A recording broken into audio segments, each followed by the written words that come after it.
Hello everyone, welcome to the third episode of our NX tutorials for beginners. In this episode we will talk about constraining or fully defining a sketch. So why would we want to constrain a sketch? Constraining your sketch is very critical, especially when you are expected to edit your sketch later, which happens frequently. It helps you to have a faster and more efficient editing and a stronger pace for your CAD files. Now, in order to constrain a sketch, we need to fully define every point to an existing coordinate point or another already defined point. For example, if I want to fully define a line or something, so what shall I do? First, we go to Sketch, of course, and we choose the plane, and then we draw our line, right? So we can fully define this line manually, or the NX has something called auto dimension. The auto dimension helps you defining objects. So for example, this line can be defined by choosing this dimension and this dimension and this dimension. He suggests some dimensions that you can use in defining this line. So we won't be using this auto dimension thing. We can hide this auto dimension from going to more, and then we go to continuous auto dimensioning, and then we close it. We can, if we lead at the line and we draw the line again, now we don't have the auto dimension. You can turn it off if you liked it. So first of all, we have to define the first point related to the zeros of our sketch, which is already defined to the system. So we're going to choose this dimension to be, for example, 70 or 770, right?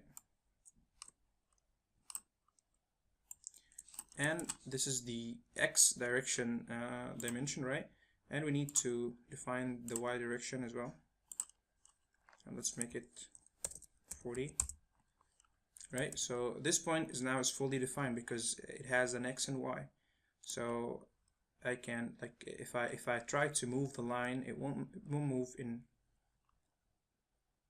move like freely, okay? Because one point is defined, I cannot move it.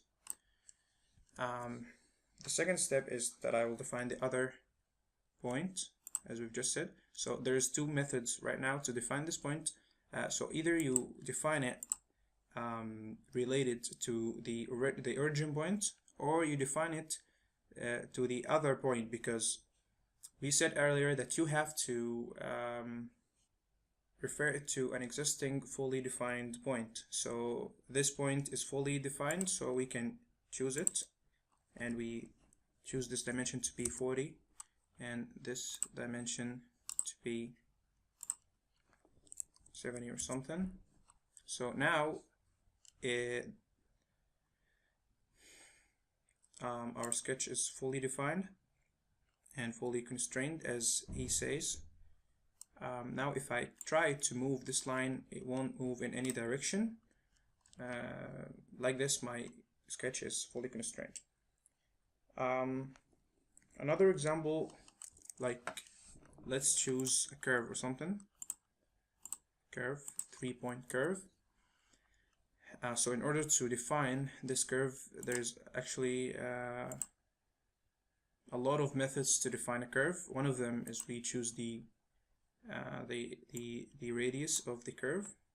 Let's say 80, and then I actually want to make the distance between this point and the origin point. I want to make it 0. So I'm going to choose the distance and I'm going to make it 0.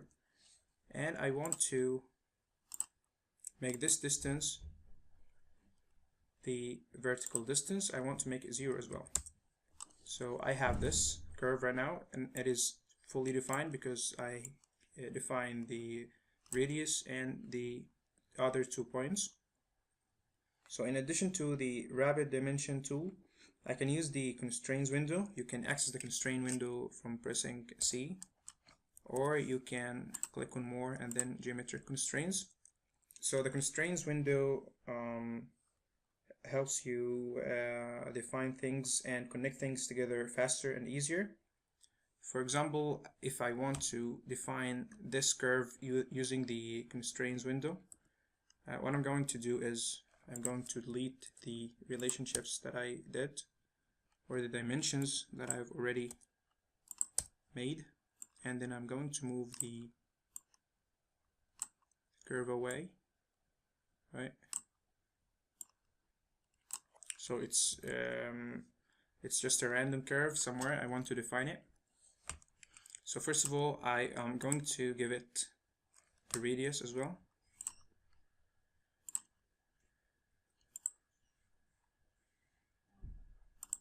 It's fine. Let's say 80.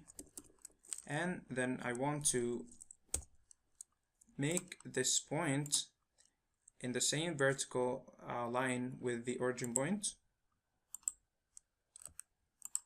So you pick the first point, and then the second point is this one. So now these 2 points are on the same vertical, are in the same horizontal line. Now we cannot move this point any further. You can only move it on the x direction. And I want to put the other point on the same level. So I'm going to select it and then select the origin point. And then I want to make this point and the origin point are coincident. Okay, so I'm going to select the first point and the origin point. So now I don't know if my sketch is defined or not, so I have to look down there to see. It says sketch needs one constraint. So when I move the curve, try to move the curve moves in a certain direction. So like this point goes away from the other point in the x direction. So I need to give him a dimension. So I'm going to give it 100 or something. Now this curve is fully defined and the sketch is totally fully defined.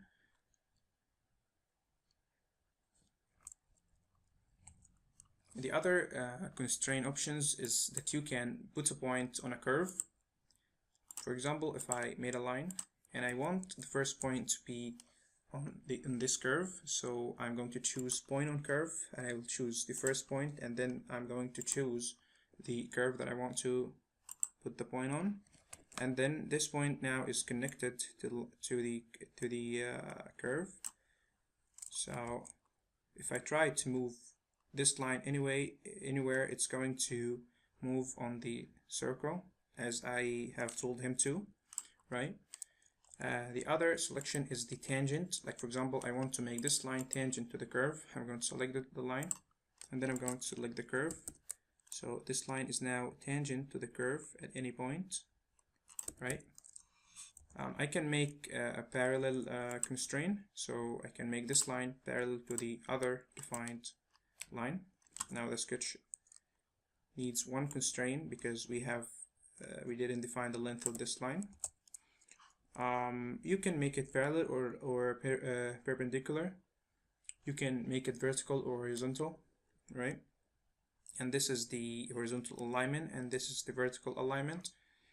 And then we have the midpoint. You can choose it to make a point or a line in the middle of another object. Like for example, this line. First of all, I'm going to make it perpendicular, and then I'm going to put this line in the middle of the other line. No, I want the opposite. So now we have this line always connected to the middle of the other line, and then we have the collinear, which constrains two or more lines to be linear or parallel. And then we have the concentric, which makes two curves or two circles on the same center. For example, if we have two circles or a circle and a curve, and I want to make them on the same center, so I choose the concentric and choose the first curve and the second curve, and there you go. Both of them are on the same center. And then you have the equal length or the equal radius. which can be useful in a lot of cases. Sometimes you are making a lot of holes, more than 20 holes or something in the on a face. So you cannot go make a dimension for every circle. It's gonna take a lot of time. So you make a dimension for one circle, and then you go make all the other circles equal to this reference circle.